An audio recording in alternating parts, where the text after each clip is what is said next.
Welcome to another episode of Med Talk. Today's topic is metabolic syndrome, diabetes, and we have expert endocrinologist Dr. Ramia Vadula.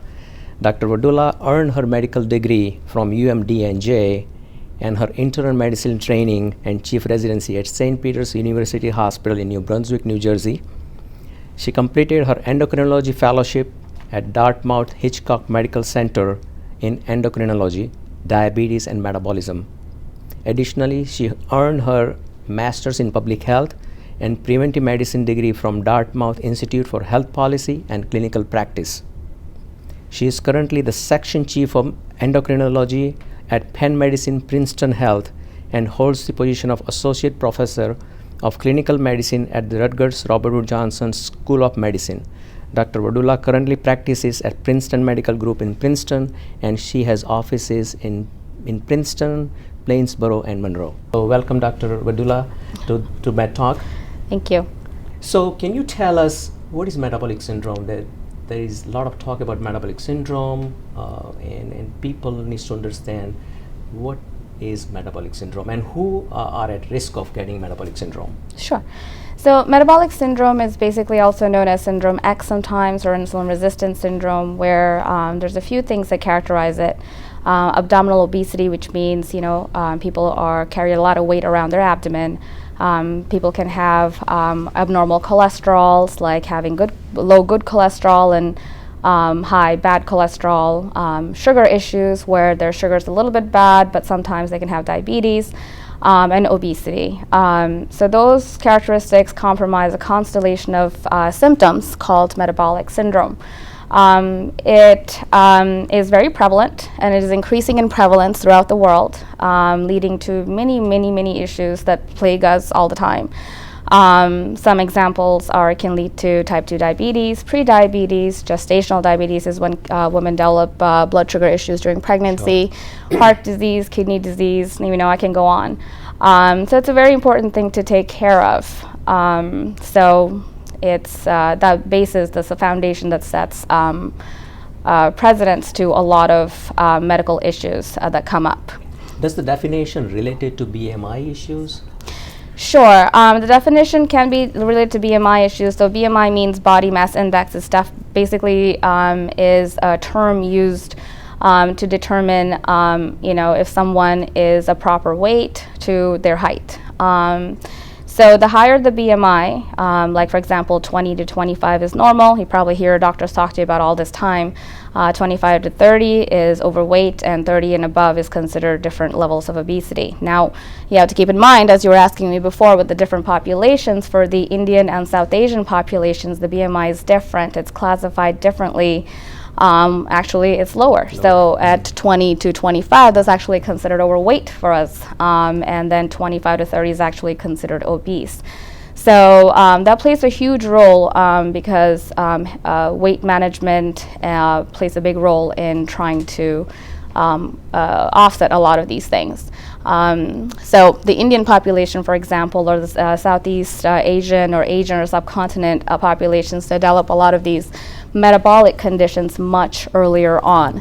African Americans and Mexican groups develop a lot of these effects or downstream effects like diabetes and heart disease and kidney disease much earlier on. So it's a very important foundation that leads to a lot of things, but if with enough knowledge and things, we can definitely control it.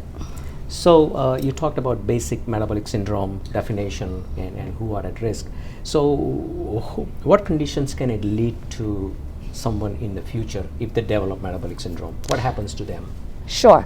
So as we mentioned a few in the past, basically metabolic syndrome can lead to the most occurring thing ever that everybody hears about is diabetes type 2 or diabetes mellitus. Pre-diabetes or early diabetes, gestational diabetes, chronic kidney disease, all kinds of heart disease, something called PCOS, where a lot of young women develop this metabolic condition much earlier on that makes it hard for them to get pregnant in the future. And those are just a few examples. Sleep apnea, gout are other ones that people suffer from. And actually, it's more getting into younger and younger age groups because as obesity rates increase in the younger generation, the younger teenagers and stuff, you see more of this metabolic condition appear more and more there.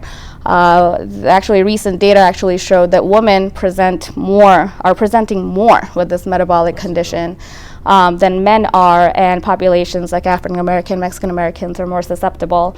And of course, as Southeast Asians, South Asians, Indian subcontinent people presented at much lower BMI areas. So it's just definitely something that we need to understand, and so we can address it. Sure. So you mentioned about PCOS. What is that? Yeah, so PCOS is called polycystic ovarian syndrome. It is occurring more and more common, usually seen, almost always seen in young women in the adolescent age, where they present with irregular periods, meaning that they don't get their periods on time, very irregularly. And then they have signs of high testosterone, like dark, coarse, curly hair on their face, and a lot of treatment-resistant acne. To young women, this can be very debilitating. And it is thought to stem from an insulin resistance genetic predisposition, where the girls have an issue with not metabolizing their sugars properly, which can lead to downstream effects where the ovary doesn't function properly, which can lead to it producing more testosterone and causing the ovary not to function and release its follicles to lead to regular periods. Oh, okay, very interesting. Yeah. So I consider diabetes as king of all diseases. True. And in the old days when I was in India, I think diabetes was only for rich people. Now everybody in all ethnic groups and all socioeconomic people gets diabetes. So can you explain what is diabetes mellitus, or what is diabetes? It's a simple definition of diabetes. Sure. Well, the literal definition of diabetes mellitus is passing sweet water. So basically that's what it means in Latin words. Usually referring to one of the main symptoms of urinating excessively of basically sugar-rich fluid, which is the main symptom of diabetes mellitus. So diabetes mellitus, as we commonly know it, or most people refer to, is called type 2 diabetes. So it's where the body does not know how to handle sugars that you put into yourself through food. Or other means, like sometimes people get steroid shots where they have to take steroids for different things, and that can raise sugars too. It is a very complex condition. Most people usually put it into two groups, like it's either type 1 diabetes or type 2. So type 1 people usually, as people need insulin, something that they develop when they're much younger. Type 2 people see as something that they develop much older, usually around 50 plus. Which is the simple definition, but to tell you the truth, it is a big spectrum of diseases where there is a lot of gray area between the two. And even type 2 diabetes presents with a big spectrum of presentations. I have a lot of patients ask me, for example, why is my diabetes not the same as someone else's diabetes? And I have to say that diabetes is very specific. I'm talking about type 2 diabetes. Because usually happens through a lot of genetic and environmental interactions. So the person can develop type 2 diabetes due to a lot of things being wrong along how their body produces and releases insulin, and how that insulin communicates with the rest of your body to bring down the sugars, right? And it also is based on what the person does. If the person doesn't take care of themselves, gain too much weight, the BMI goes higher, or eats a very high carb diet, or has no exercise. They're also adding to this already genetic problem that already exists in themselves. And of course, things we can't control. Sometimes people have to take steroids and things.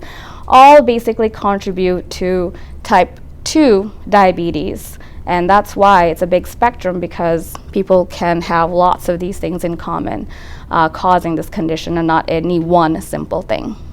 So you mentioned about steroids. So if somebody is on steroids for a short period of time, and if they develop diabetes, do you think they need to continue taking the medications for the rest of their life, or have you seen cases like it's only for a short term?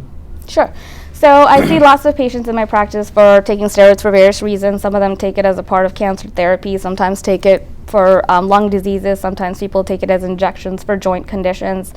Usually if the person does not have a predisposition to, meaning that they don't already have a history of diabetes or early diabetes, or people like to refer to as pre-diabetes. I like to call it early diabetes because that's what it is. They should be able to get off of it. Okay. Sometimes I notice that some people just need medications for that short duration, and then they can go off. But if they, actually have these diagnoses, they will probably need to continue on. Is that true for gestational diabetes also? Or? That's a great question. So gestational diabetes is when a woman develops blood sugar issues when she is pregnant. Usually most of the reasons gestational diabetes happens is because they already have a genetic predisposition to developing diabetes. They might already have prediabetes, or they may have PCOS before they even got pregnant. So that makes the woman not metabolize their sugars, because pregnancy itself makes the body not metabolize sugars well. It kind of causes an insulin resistance. Most women, after they're done with delivering their baby, are able to get off any medications that they have to take, or the strict diet control that they have to maintain during their pregnancy. A very small percentage, around 10% or so, can remain pre-diabetic or blatant diabetic. What I've actually seen is some people, you have to follow these women out like 6 months to later. I caught, A1C was good after they delivered their child, and 6 months later you follow them, they had developed an issue. Yeah. So how do you diagnose diabetes? What is hemoglobin A1C? Heard a lot of things about hemoglobin A1C, and a lot of people ask that, do I need to get the hemoglobin A1C on a regular basis? What is your take on? Sure. Yeah. So hemoglobin A1C is the standard measure of how well a person's diabetes is controlled. In simple terms, hemoglobin A1C is basically sugars tagged on to your red blood cells. And the red blood cells regenerate themselves every 30 days or so, every 90 days or so, excuse me. And that's why we need to at least wait for at least a 3-month period to show a new A1C, because we want to see what this fresh batch of red blood cells did with the sugars. So it is the most standardized, accepted. It's in every guideline for diabetes, but the higher the A1C is, the worse a person's diabetes is considered to be controlled. For example, the most risk factors happen a lot above an A1C of 8%. That also brings up another question as where should someone's goal be, right? If a person already has diabetes, their A1C goal should be ideally as low as possible as they can get it. Ideally between 6.5 and 7%. But there are exceptions to the rule. If a person's planning to get pregnant, their A1C should be as low as 6%. However, if the person is older individual who are at more risk for low blood sugars, and they have other medical conditions where low blood sugars may not be a good idea, like kidney disease or heart disease, it's accepted that their A1C just stays under 8%, is very acceptable. It also has pitfalls. So A1C, no test ever really is 100%. So, for example, if a person has anemia of any kind, if they're losing blood, or they have sickle cell disease, or anything that causes blood loss, the A1C will inaccurately look like it's lower than what it should be. The only exception to that rule is iron deficiency anemia, which most Indian women and most menstruating women tend to have, can actually make the A1C look a little higher. So there are pitfalls to the A1C. It's not 100%, nothing is, but so we usually use it in conjunction with blood sugars and a whole lot of other things to kind of make a decision. So do you recommend getting the hemoglobin A1C every 90 days, every 3 months, or if somebody's controlled on their sugar with medications, can they go every 6 months? Absolutely. So nobody needs to get their A1C every 3 months unless you're working with your physician to get it under control. But if a person has achieved that goal, by all means, and they're pretty reliable and can maintain it through lifestyle changes and medications, absolutely. I have people that I see every 6 months. I have people, sometimes not too many, but that I see once a year sometimes, because they're so good at what they do. So I have heard a lot of things about prediabetes. Can you tell me what prediabetes is? Sure. So pre-diabetes, or the correct term should be really early diabetes, where the A1C, the hemoglobin A1C we're just talking about, goes from 5.7 to 6.4%, meaning that the body's working really hard to control your sugars by releasing a lot of insulin. So the problem already is starting to develop, leading to diabetes. A lot of the patients that I see, a lot of A1Cs get neglected, saying, "Oh, you're fine, you're fine. It's just pre-diabetes. It's just pre-diabetes." But I don't view it that way. No one should, because your body is already telling you that there's a problem and you need to address it through lifestyle changes. So is diabetes lifelong? Can someone reverse it? That's Have a great you seen it? Well, that's a great question. There's a lot of research being done on that. But diabetes can never be reversed in the sense like it's gone and you don't have to do anything about it. It can certainly be diet controlled, where the person changes their lifestyle and changes what they eat and how they do. And that can lead to diet controlled diabetes. But remember, not all diabetes is the same. So you cannot expect results to be the same across the populations. Sometimes there are type 2 diabetes conditions where the insulin doesn't work at all. In which case, there always may need to be a medication in place. Sure. So we talked about diabetes and the management. Is diet has any role in the management of diabetes? 80% of it. 80%, wow.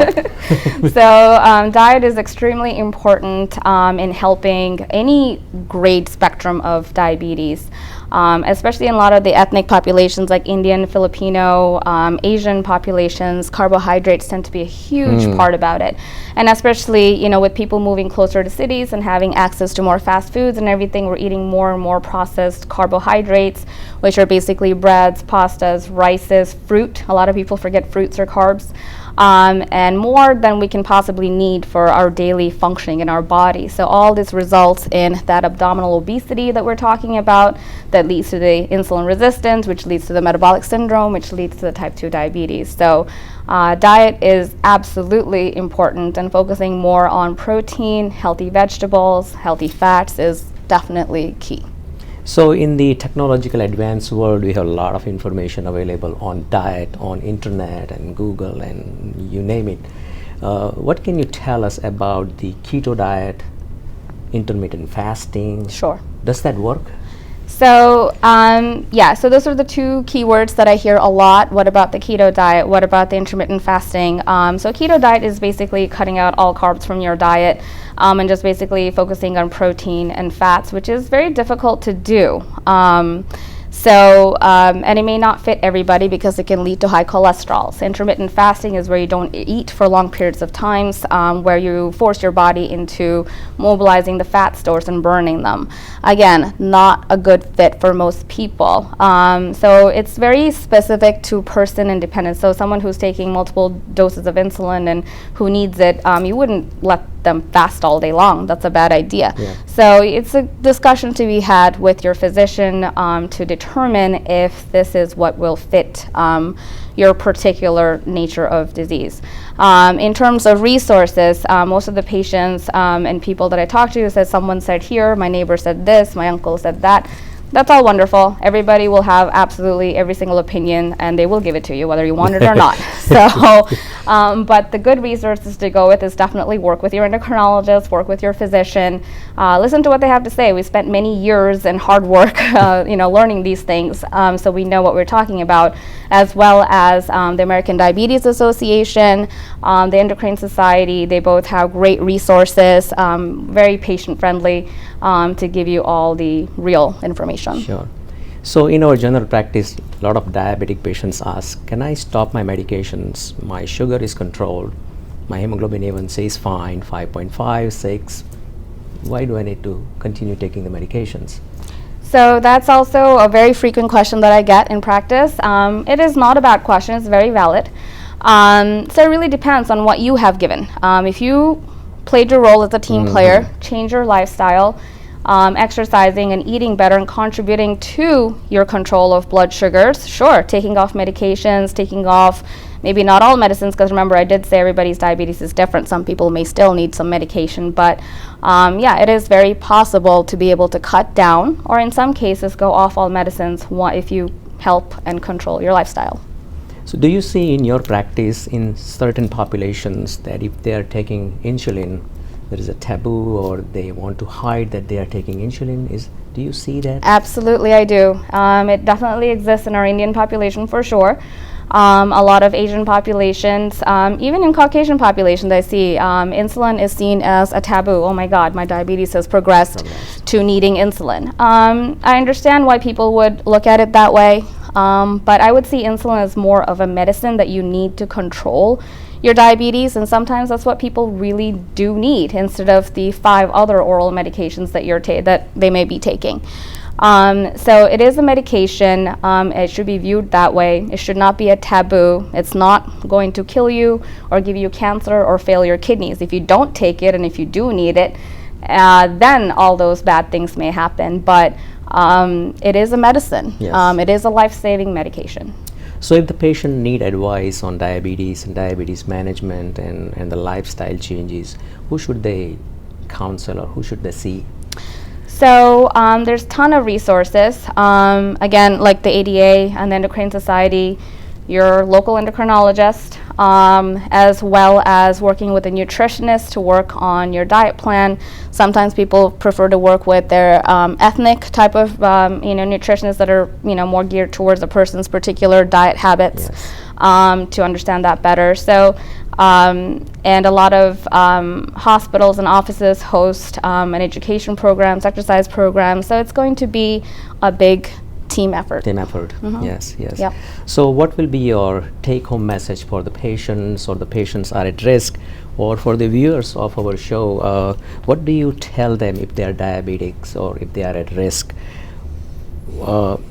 People who are for risk of prevention, what do they do? Sure. So my main message is to be a team player in your own care, right?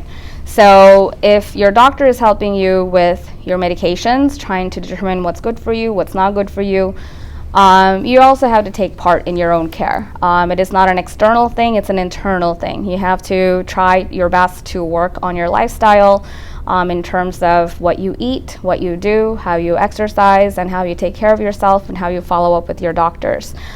Because metabolic syndrome, diabetes, whatever you want to call it, it is a big team effort among many, many people, including you as a patient. Very good. Thank you so much for this wonderful session today. You provided excellent information to our viewers. Diabetes, metabolic syndrome is number one in getting complications, lead to many conditions, neuropathies and eye disorders and many other kidney, renal function disease as well. You provided excellent information. Thank you so much for your time and coming out to talk to us. Thank you so much. Thank you for having me.